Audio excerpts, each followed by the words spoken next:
ఈరోజు మనం simple data types చూద్దాం. సింపుల్ డేటా టైప్స్ అంటే ఓన్లీ సింగిల్ వాల్యూ స్టోర్ చేస్తుంది. అయితే దానిలో వచ్చేసి స్ట్రింగ్, నంబర్, బూలియన్, ఎర్రర్. ఇక్కడ చూసుకుంటే మనకు బేసిక్ సింపుల్ డేటా టైప్స్ వచ్చేసి ఇవి numbers, strings, booleans come under this category. దాని తర్వాత మనకు అగ్రిగేట్ వచ్చేసి అరేస్ ఇంకా స్ట్రక్స్. రెఫరెన్స్ టైప్స్ వచ్చేసి pointers, slices, maps, functions and channels. అయితే ఇప్పుడు మనం సింపుల్ డేటా టైప్స్లో స్ట్రింగ్ గురించి చూద్దాం. స్ట్రింగ్ అంటే basically anything which is placed between double quotes or two backticks అనమాట. ఈ డబల్ కోట్స్ అంటే ఇంటర్ప్రెటెడ్ స్ట్రింగ్.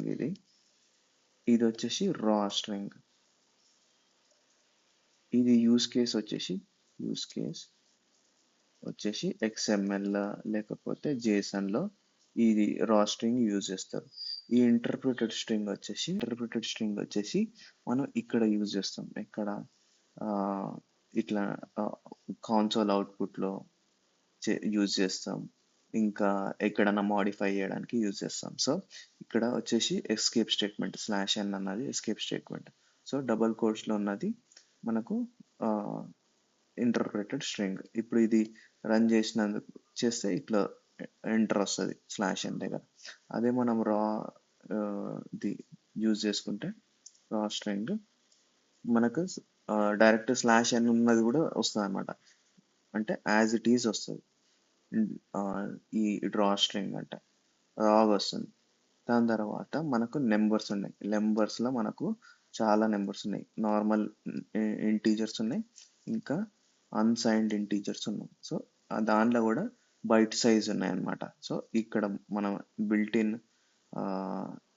ప్యాకేజెస్ చూసుకుంటే ఇక్కడ మనం package.go.devలో స్టాండర్డ్ అని కొడితే మనకు స్టాండర్డ్ లైబ్రరీ వస్తుంది. ఆ లైబ్రరీలో బిల్ట్-ఇన్ చూసుకుంటే బిల్ట్-ఇన్లో మనం ఈడ చూసుకోవచ్చు అనమాట. ఈడ ఇంట్ 16 ఉంది, 32 ఉంది, 64 ఉంది.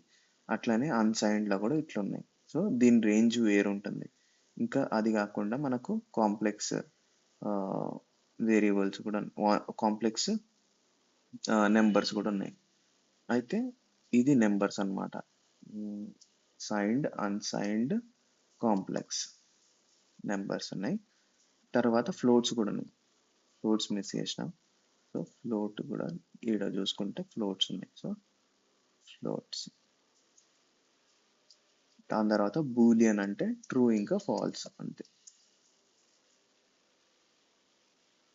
బూలియన్ వచ్చేసి ట్రూ ఇంకా ఫాల్స్ ఉంటాయి. ఇంకా ఎర్రర్ ఉంది. సో ఈ ఎర్రర్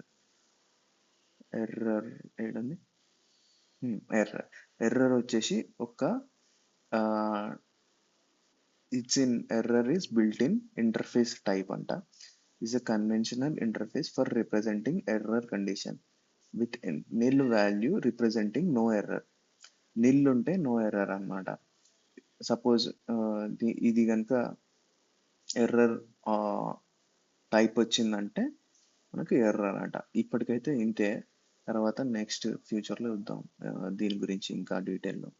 సో బూలియన్ వచ్చేసి ట్రూ ఇంకా ఫాల్స్ వాల్యూస్ ఉంటాయి.